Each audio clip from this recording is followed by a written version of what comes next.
দীর্ঘদিন পর বাংলাদেশে একটা প্রতিযোগিতাপূর্ণ নির্বাচন অনুষ্ঠিত হতে যাচ্ছে। ঢাকা বিশ্ববিদ্যালয়ের কেন্দ্রীয় ছাত্র সংসদের এই নির্বাচন শুধু বিশ্ববিদ্যালয় অঙ্গনেই না, সারা দেশেই ব্যাপক আলোচনার জন্ম দিয়েছে। ক্ষেত্র বিশেষে এই আলোচনা এমন পর্যায়ে চলে যাচ্ছে যাতে মনে হচ্ছে এইটা জাতীয় পর্যায়ের কোনো নির্বাচন। তো এই পর্যায়ে যাওয়ার পেছনে মূল কারণ হচ্ছে ঢাকা বিশ্ববিদ্যালয় এমন একটা প্রতিষ্ঠান, যে প্রতিষ্ঠান প্রত্যক্ষ এবং পরোক্ষভাবে বাংলাদেশের রাজনীতিতে ব্যাপকভাবে প্রভাব বিস্তার করেছে যুগে যুগে। দেশের ইতিহাস সৃষ্টিকারী যে কোনো ঘটনার জন্মদাতা কিংবা সেই ঘটনার নেতৃত্বদানকারী মানুষজন এই ঢাকা বিশ্ববিদ্যালয় থেকে গড়ে উঠেছে। আর ঢাকা বিশ্ববিদ্যালয়ের ডাকসুর যারা নেতা ছিলেন তারা সবাই পরবর্তীতে রাজনৈতিক ঘটনায় যেমন গুরুত্বপূর্ণ ভূমিকা রেখেছেন, তেমন রাজনীতির মাঠেও নেতৃত্ব দিয়েছেন। যে কারণে এই মুহূর্তে প্রবলভাবে বিশ্বাস করা হচ্ছে জাতীয় নির্বাচনের আগে যদি ডাকসু নির্বাচন হয়, তবে ডাকসুর যিনি ভিপি হবেন তার নেতৃত্বে দেশের জাতীয় রাজনীতিও ব্যাপকভাবে প্রভাবিত হবে। আর এই কারণেই অন্যান্য বিশ্ববিদ্যালয়ের ছাত্র সংসদ নির্বাচনের চাইতেও কয়েক গুণ বেশি আলোচনা হচ্ছে এই ডাকসু নিয়ে। যারা ঢাকা বিশ্ববিদ্যালয়ের অংশই না কিংবা ডাকসু নির্বাচনের সাথে যাদের স্বার্থের কোনো রকম লেনদেন নাই, তারাও চায়ের দোকানে বসে আলোচনা করতেছে ডাকসুর ভিপি কে হবে কিংবা কে ভিপি হলে কীরকম ঘটনা ঘটবে ইত্যাদি নিয়ে। তো চলেন আজকের আলোচনায় আমরা বোঝার চেষ্টা করি যে কোন দল কী ধরনের কৌশল নিয়ে আগাচ্ছে এবং ঢাকা বিশ্ববিদ্যালয়ের শিক্ষার্থীরা এই নির্বাচনের ক্ষেত্রে বা ভোট প্রদানের ক্ষেত্রে কী ধরনের চিন্তাভাবনা করতে পারে। চলুন শুরু করি।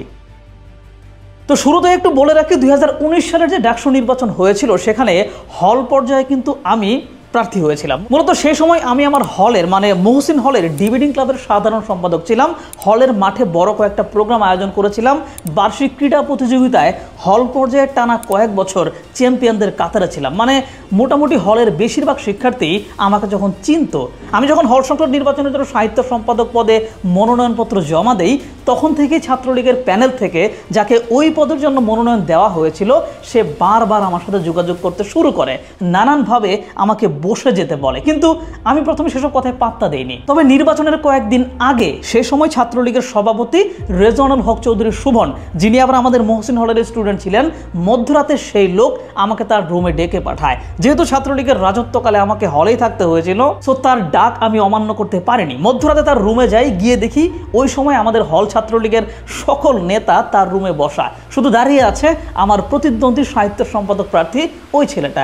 এবার সবাই মিলে আমাকে বলল আমি যেন নির্বাচন থেকে বসে যাই। আমি উত্তর করার চেষ্টা করলাম যে ভাই, হলের সবাই তো ছাত্রলীগের লোকজন, তো ভোট তো আপনাদেরকেই দেবে, আমি বসে গেলেই কি বা না গেলেই কি, কিন্তু তাদের একটাই কথা, আমাকে বসে যেতেই হবে। মানে আমার বিরুদ্ধে জয়লাভের আত্মবিশ্বাস ওই প্রার্থীর ছিল না। তো আমি কিন্তু আগেই আপনাদেরকে একদিন বলেছিলাম যে আমি গ্রামের নিম্নবিত্ত পরিবার থেকে উঠে আসা একটা ছেলে, প্রয়োজনের তাগিদে হচ্ছে হলে থেকে আমাকে পড়াশোনা করতে হয়েছে, তাই ঝামেলা হতে পারে এই ভয়ে আমি আর নির্বাচন কন্টিনিউ করিনি। আর নির্বাচনে দেখেছিলাম যে কিভাবে পোলাপানকে বাধ্য করা হচ্ছিল ছাত্রলীগের লোকজনকে ভোট দিতে। তবে নির্বাচন না করলেও হল সংসদকে পাশ কাটিয়ে স্বতন্ত্র সংগঠন হিসেবে পরবর্তী আরও এক বছর ডিবেটিং ক্লাবের নেতৃত্ব দিয়েছি, যেই ক্লাবের উপরেও ওই সময় ছাত্রলীগের হল সংসদের প্রার্থীরা ঝামেলা সৃষ্টি করার চেষ্টা করেছিল। ক্লাবের রুমের মধ্যে অন্য একটা সংগঠনকে জায়গা দেওয়ার ব্যাপারেও কিন্তু বলেছিল, বাট সেটা আমি হতে দেইনি। তো অনেক সিরিজ ধারণ করলাম, এবার চলেন এবারের নির্বাচন নিয়ে আসল আলোচনা শুরু করি। তো এবারের নির্বাচনে শক্ত প্রতিদ্বন্দ্বিতার একটা আভাস দিচ্ছে ইসলামী ছাত্র শিবিরের প্রার্থীরা।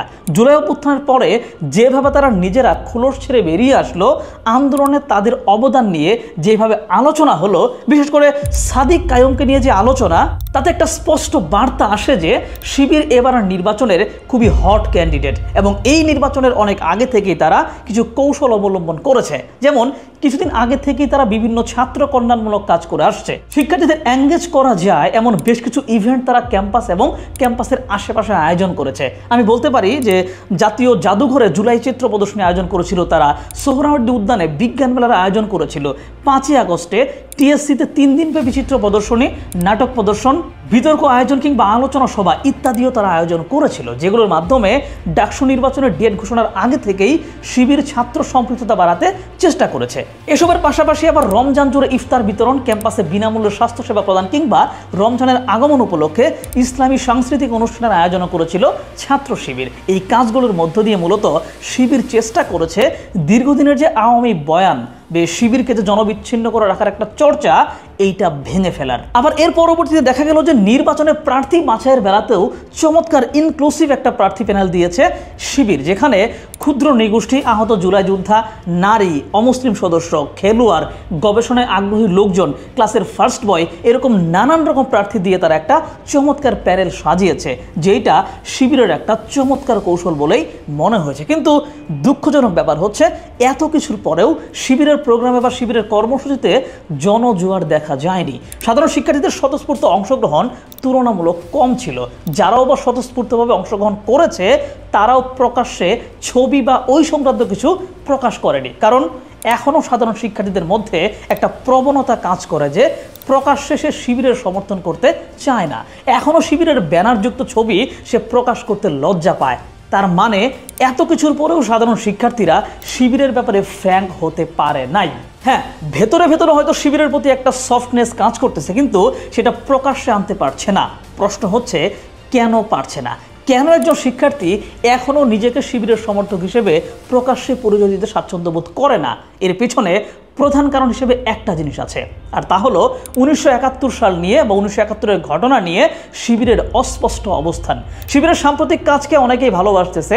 ধর্মীয় রীতিনীতির প্রতি স্পর্শকাতর বাংলাদেশিরা শিবিরের আচরণ, কথাবার্তা এবং নীতিতে হয়তো সমর্থন করে, কিন্তু 71-এর প্রশ্নে শিবিরের অস্পষ্ট অবস্থানের কারণে প্রকাশ্যে সেই সমর্থন প্রদর্শন করতে পারে না। কারণটা হচ্ছে 1971-এর ঘটনা যদি মিথ্যাও হয় বা ভিন্ন প্রেক্ষাপটের কিছু যদি হয়ে থাকে, তারপরও বর্তমান বাংলাদেশ হিসেবে আমাদের বিশ্বাস করতে হবে যে আমরা নিজেদের অস্তিত্ব এবং স্বাধীনতার জন্য 1971 সালে লড়াই করেছি। সেই লড়াইয়ে যারা আমাদের বিপক্ষে অবস্থান নিয়েছিল, সেটা যে কারণেই নিক, যেই প্রেক্ষাপটেই নিক, আজকের বাংলাদেশে সেটা অপরাধ। এই বিষয়গুলো শিবিরকে স্বীকার করতে হবে, কিন্তু এই জায়গাতেই শিবিরের অবস্থান এখনো অস্পষ্ট। আর আপামর শিক্ষার্থীরা শিবিরের বর্তমান সময়ের নানান কাজ, জুলাই অভ্যুত্থানে অবদান ইত্যাদিকে সমর্থন করার পাশাপাশি 71-কেও ধারণ করে।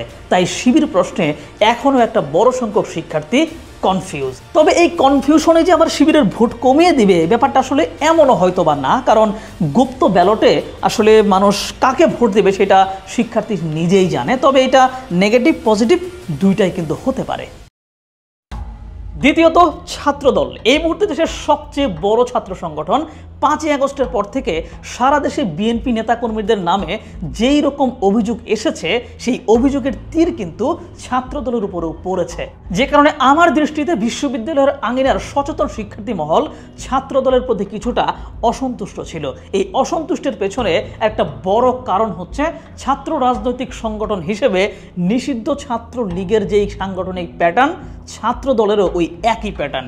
বিগত 1 বছরে ছাত্রদল শিক্ষার্থী বান্ধব এমন কিছু খুব একটা করতে পারে নাই যেটা মানুষের নজরে এসেছে, বরং ওই আগের ছাত্রলীগের প্যাটার্নে কেন্দ্রীয় নেতাদেরকে প্রোটোকল ভিত্তিক যে রাজনীতি, সেটাই করেছে ছাত্রদল। শিবির যেখানে বিজ্ঞান মেলা আয়োজন করেছে, ছাত্রদল সেখানে ঢাকায় বিশাল সমাবেশ করে শক্তি প্রদর্শন করেছে। কিন্তু এমন অবস্থায়ও ছাত্রদল যেই স্মার্ট মুভটা নিয়েছে, তা হলো ভিপি হিসেবে ক্যান্ডিডেট দিয়েছে খুবই বুদ্ধিদীপ্তভাবে। মানে আবিদুর রহমানকে ক্যান্ডিডেট করাটা ছাত্রদলের সবচেয়ে স্মার্ট মুভ বলে আমার কাছে মনে হয়েছে। কারণ আবিদুর রহমান জুলাই আন্দোলনের সম্মুখ সারির যোদ্ধা এবং কোনো ব্যাড রেকর্ড আবিদুর রহমানের নামে নাই। এবং এই নির্বাচন নিয়ে ছাত্রদল যে যথেষ্ট আলোচনায় আছে, সেইটা একমাত্র ওই আবিদুলের কারণেই। আমি মোটামুটি শিওর যে যদি আবিদুলকে না দিয়ে অন্য কোনো কেন্দ্রীয় ছাত্রদল নেতা এই পদের জন্য লড়াই করত, তবে নির্বাচনের আগেই মাইনাস হয়ে যেত ছাত্রদল। কিন্তু এরপরও আবিদুর রহমানকে ক্যান্ডিডেট বানিয়ে যেটুকু লাইমলাইট তারা পেয়েছে, সেটাও ঠিকঠাক কাজে লাগাতে পারছে না দূরদর্শিতার অভাবে। ব্যাপারটা ব্যাখ্যা করছি, একটু বোঝান। খেয়াল করে দেখেন, গত 1 বছর যাবৎ দল হিসেবে বিএনপি কোনো স্ট্র্যাটেজিক মুভ কিন্তু নিতে পারে নাই। মাঠ পর্যায়ে কর্মী বাহিনী আছে, এবং যেহেতু তারাই বাংলাদেশের এই মুহূর্তের বৃহৎ রাজনৈতিক দল, তাই তারা ধরে নিয়েছে জনগণ তাদেরকেই ভোট দেবে। কারণ বাংলাদেশের মানুষ প্রধান 2টা দলকেই উল্টে পাল্টে ভোট দিয়েছে বিগত সময়গুলোতে। ছাত্রদলও এমনটাই ভেবেছে। যেহেতু ক্যাম্পাসে বড় দল হিসেবে তারাই আছে, তাই ছাত্ররা হয়তো তাদেরকেই ভোট দেবে, এইটা তারা ভেবেছে। কিন্তু দেশের আপামর জনগণ আর ঢাকা বিশ্ববিদ্যালয়ের শিক্ষার্থী তো একরকম না। তাদের চিন্তার মধ্যে বহুত ফারাক আছে। তারা বাইনারি মাইন্ডসেট থেকে ভোটটা হয়তো দেবে না যে ছাত্রলীগ নাই, তাহলে ছাত্রদলকে ভোট দেই। তাদের ভোটের ক্ষেত্রে মাইন্ডসেট বিভিন্ন বিষয়ের উপর নির্ভর করবে। শিক্ষার্থীরা চিন্তা করবে যাকে তারা ভোট দিচ্ছে তারা পরবর্তীতে ঠিক কতটা বৃহৎ দলের লেজুর বৃত্তি করবে। আর এই পয়েন্ট থেকে ছাত্রদল হয়তো পিছিয়ে পড়বে, কারণ তাদের প্রার্থিতার ব্যাপারেও সিদ্ধান্ত এসেছে মূল দল বিএনপি থেকে। যদি কিছুদিন পর জাতীয় নির্বাচনে বিএনপি নির্বাচিত হয় তবে ছাত্রদলের ডাকসু নেতারা সরকারের সকল কথাকেই সমর্থন করবে, মেনে নেবে। কোনো সরকার বিরোধী মিছিল বা সিদ্ধান্ত তারা নেবে না, যে ব্যাপারটা আসলে শিক্ষার্থী বা বিশ্ববিদ্যালয় বান্ধব না। এই পয়েন্ট থেকেও বিদ্যমান প্রার্থীদের মধ্যে তুলনামূলক বিবেচনায় যাবে সাধারণ শিক্ষার্থীরা। সেখানে ছাত্র দলের অবস্থান নাজুক হয়ে উঠতে পারে। আর এই যে শিক্ষার্থীদের এইরকম চিন্তা ভাবনা বা এই ব্যাপার, এই চিন্তা ভাবনার পরিবর্তনের ক্ষেত্রেও খুব একটা কাজ করছে না ছাত্রদল। তারা তাদের বক্তব্যে এবং কার্যক্রমে ইনোভেটিভ কিছু না এনে বরং কেন শিবিরের নেতারা এতদিন গুপ্ত ছিল, কেন তারা কিভাবে সাবেক ছাত্রলীগার ছিল, কেন এবং কিভাবে তারা তাদের পরিচয় লুকিয়েছিল, কিংবা কেন শিবিররা পাকিস্তানপন্থী ইত্যাদি বলাতেই তারা বেশি ফোকাস করছে। কিন্তু তেতু সত্য কথা হচ্ছে এই ব্যাপারগুলোর আসল সত্য শিক্ষার্থীরা কম বেশি সবাই জানে। কেন শিবির গুপ্ত ছিল, জুলাই আন্দোলনের শিবিরের ভূমিকা আসলে কেমন ছিল, কেন শিবিরের নেতারা ছাত্রলীগের প্রোগ্রামে যাইতো, এগুলো কম বেশি সব শিক্ষার্থীরাই জানে। ৭১ প্রশ্নের শিবিরের অবস্থান যে অস্পষ্ট সেটাও শিক্ষার্থীরা জানে। তাই এই জায়গায় বারবার কথা বলে আসলে ছাত্রদল মূলত নিজেদের ভিশন এবং মিশন থেকে দূরে সরে যাচ্ছে, মানুষকে তাদের উদ্দেশ্য বোঝাতে ব্যর্থ হচ্ছে। মানুষের কাছে প্রতীয়মান হচ্ছে এমন যে ছাত্রদলের আলাদা কোনো কাজের উদ্দেশ্য বা লক্ষ্য নাই, তারা আসছে মূলত শিবিরকে আটকানোর জন্য। তার মানে শিক্ষার্থীদের কাছে একটা মেসেজ যাচ্ছে যে শিবিরের অবস্থান হয়তো এতটাই ভালো যে ছাত্রদল জাস্ট তাদেরকে আটকাতেই মরিয়া। এইটা ছাত্রদলের একটা ভুল কৌশল। তবে এখনো সময় আছে নতুন কোনো বার্তা নিয়ে হাজির হওয়ার, এমন কিছু করা বা বলা যা এইটা প্রমাণ করবে যে ছাত্রদল ডাকসুতে নির্বাচিত হলে দলীয় লেজুর ভিত্তির আগে শিক্ষার্থীদের স্বার্থকে প্রাধান্য দেবে, বিশ্ববিদ্যালয়ের পরিবেশ রক্ষায় ভূমিকা রাখবে। কিন্তু এমন কিছুর বার্তা এখন পর্যন্ত নেই। তবে ছাত্রদল সামাজিক যোগাযোগ মাধ্যমে যে পরিমাণ হাইপ তুলতে পেরেছে, এইটা আমি বলবো তাদের একটা ভালো কৌশল এবং সফল কৌশল ছিল। তৃতীয়ত, বাকি যারা আছেন তাদের মধ্যে দলীয় ব্যানারে আছে মোট ৩টা গ্রুপ। একটা বাকসাস, যারা মূলত ২৪-এর গণ অভ্যুত্থানের নেতৃত্ব দানকারী কিছু শিক্ষার্থীর নেতৃত্বে গড়ে উঠেছে। আরেকটি হচ্ছে ছাত্র অধিকার পরিষদ এবং সর্বশেষ বাম জোট। বামপন্থী আদর্শ ধারণ করা শিক্ষার্থীর সংখ্যা সবসময় ক্যাম্পাসে হাতে গোনা যাইত। এখন পর্যন্ত ঢাকা বিশ্ববিদ্যালয়ের কোনো বামপন্থী নেতা শিক্ষার্থীদের মধ্যে তুমুল জনপ্রিয়তা অর্জন করতে পারেনি। বামরা সুন্দর সুন্দর বক্তব্য দেয়, জ্ঞানগর্ভ আলোচনা করে, কিন্তু এরপরেও ক্যাম্পাসে বামদের ডাকা সম্মেলনের লোকজন হয় হাতে গোনা ১০ থেকে ১৫ জন। যেই কারণে হাসিনা আমলে বামরা শত শত সরকার বিরোধী কথা বললেও আওয়ামী লীগ কিন্তু কখনোই এই বাম জোটকে থ্রেট মনে করেনি। এবারে ডাকসু ইলেকশনেও বাম জোটের কোনো প্রার্থীকে কেউই আসলে থ্রেট মনে করছে না, আমি যতটুকু বুঝতে পারতেছি। আর একই রকমভাবে ছাত্র অধিকার পরিষদের প্রার্থীরাও কিন্তু ব্যাপক অর্থে শিক্ষার্থীদের সাথে সম্পৃক্ত না। ভিপি প্রার্থী বিনিয়ামিন মোল্লা খুব সুন্দর কথা বলে, কিন্তু গত ১ বছরে ক্যাম্পাসের শিক্ষার্থীদের এঙ্গেজ করতে পারে এমন কোনো কাজ তারা করেনি। মিডিয়া কাভারেজ কিংবা সোশ্যাল মিডিয়ার হাইপও তারা খুব একটা পাচ্ছে না। তবে এই যে তাদের একেবারে সাধারণ অবস্থা, এইটা বিশাল সংখ্যক নন পলিটিক্যাল শিক্ষার্থীদের আকর্ষণ করতে পারে। যেহেতু ছাত্র অধিকার পরিষদের মাদার অর্গানাইজেশন গণ অধিকার পরিষদের রাষ্ট্র ক্ষমতায় যাওয়ার সম্ভাবনা খুব একটা নাই, তাই এই দলটার লেজুর বৃত্তির সম্ভাবনাও কম রয়েছে। তাই ছাত্র অধিকার পরিষদের একটা প্লাস পয়েন্ট হচ্ছে তারা একটা দলীয় ব্যানারে নির্বাচন করলেও দলীয় লেজুর বৃত্তির সম্ভাবনা তাদের খুবই কম, এবং তারা তাদের ইশতেহার এবং আলোচনায় অন্যকে ডিমিন করার প্রবণতার চাইতে বিশ্ববিদ্যালয় কেন্দ্রিক তাদের ভিশনকেই বেশি ফোকাস দিচ্ছে, যেটা সাধারণ শিক্ষার্থীদের কাছে টানতে পারে। কিন্তু মিডিয়া হাইপ না থাকায় অনেক শিক্ষার্থী পর্যন্ত হয়তো তারা পৌঁছাতেই পারছে না, এইটা তাদের একটা বড় সমস্যা। সেই সাথে আরেকটি দলীয় প্যানেল হচ্ছে, আর তা বাকসাস। মূলত জুলাই অভ্যুত্থানের সামনের সারিতে নেতৃত্বদানকারী কিছু শিক্ষার্থী এই প্যানেলের প্রার্থী। বাকসাসের ভিপি প্রার্থী আব্দুল কাদের কিংবা জিএস প্রার্থী আবু বাকের মজুমদার শুধু বিশ্ববিদ্যালয় অঙ্গনে না বরং সারা দেশেই পরিচিত, এইটা তাদের একটা প্লাস পয়েন্ট। গত ১ বছরে কিছু শিক্ষার্থী বান্ধব কাজও তারা করার চেষ্টা করেছে, যেমন বিভিন্ন হলে হলে সাইকেল সার্ভিসিংয়ের ব্যবস্থা করে দেওয়া বা আরও কিছু কাজ। কিন্তু এদের সমস্যা হচ্ছে এই সংগঠনের বয়স খুবই কম, এবং সংগঠনের বয়স কম হওয়ায় তারা এখনও পরিপূর্ণভাবে সুসংগঠিত না। ব্যাপক শিক্ষার্থীর সমর্থন আসলে কতটা আছে সেটাও প্রশ্নবিদ্ধ, কারণ তারা দাবি করে যে তারা জুলাইয়ের নেতৃত্বে ছিল, তাই জুলাই ধারণকারী সবাই তাদেরকে ভোট দেবে। কিন্তু সত্যি কথা হচ্ছে জুলাইয়ে ছাত্রদল, শিবির, ছাত্র অধিকার পরিষদ, বাম এরকম সকল সমর্থকরাই ছিল। তাই শুধুমাত্র জুলাইকে পুঁজি করে নির্বাচন করতে গেলে সেইটা কাজ নাও করতে পারে। তার চেয়ে বড় কথা, আব্দুল কাদের কিংবা আবু বাকের মজুমদার জুলাই অভ্যুত্থানে যেভাবে সামনের সারিতে ছিল, আন্দোলনের ক্রান্তি লগ্নে আব্দুল কাদের যেভাবে 9 দফা ঘোষণা করে আন্দোলনের গতি পরিবর্তন করে দিয়েছিলেন, সেই রকম ক্যারিজমেটিক কিছু ছাত্রনেতা হিসেবে তারা দেখাতে পারেনি।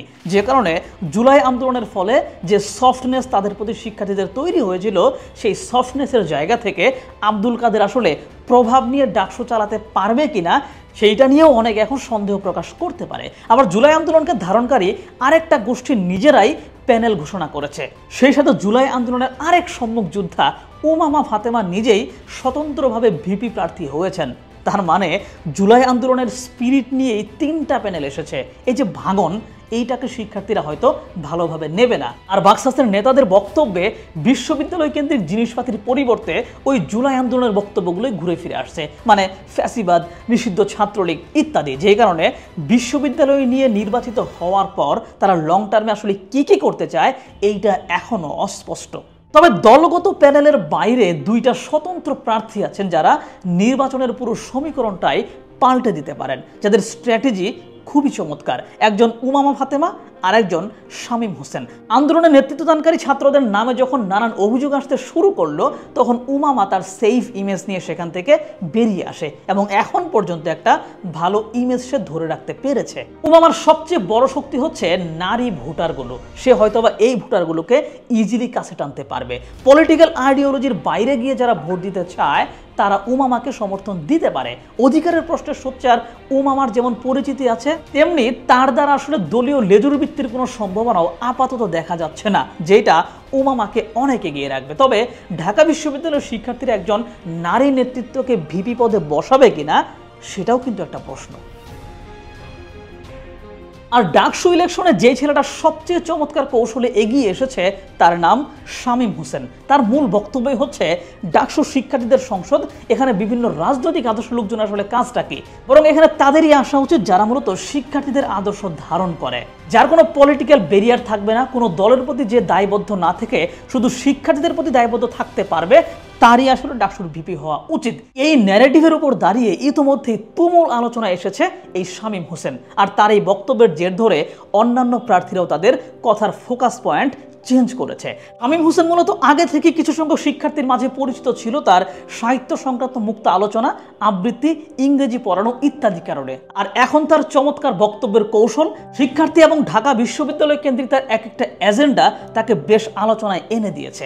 এখন যদি এমন হয় যে ঢাবির শিক্ষার্থীরা পলিটিক্যাল পার্টির কাছে দায়বদ্ধ এমন কাউকে ভোট দেবে না, তবে উমামা কিংবা শামীম হোসেন একটা চমক দেখাতে পারে। আর যদি অল্প বিস্তর পলিটিক্যাল কাউকে নিতে চায়, তবে সাদিক কায়ুম, বিনিয়ামিন মোল্লা কিংবা আব্দুল কাদেরকে ভোট তারা দিতে পারে। আর হাইলি পলিটিক্যাল এঙ্গেজমেন্ট যুক্ত পার্টি চাইলে তারা অবশ্যই ছাত্রদলের আবিদুলকে ভোট দেবে। তবে আমার দৃষ্টিতে যেহেতু ঢাকা বিশ্ববিদ্যালয়ে একটা লম্বা সময় পলিটিক্যাল পরিবেশের মধ্য দিয়ে গিয়েছে, তাই শিক্ষার্থীরা আবারও পলিটিক্যাল পার্টি ব্যাকড কোনো দলের কাছে বা কোনো মানুষের কাছে ক্যাম্পাসের নিয়ন্ত্রণ হয়তো দিতে চাইবে না, যে কারণে তারা হয়তোবা নন পলিটিক্যাল কাউকে ভোট দিতে পারে। যদি এইটা ঘটে যায়, তবে পুরো সমীকরণটাই কিন্তু পাল্টে যাবে এবং এটার একটা বড় সম্ভাবনা কিন্তু আছে। তবে এখানে আরেকটা সমীকরণ আছে, সেটা হচ্ছে শিবিরের গুপ্ত সমর্থকের সংখ্যাটা আসলে কত বা কি পরিমাণ, এইটা কিন্তু বলা মুশকিল। আমার অবজারভেশন এবং ধারণা মতে একটা বিশাল সংখ্যক শিক্ষার্থী আছে যারা সফটলি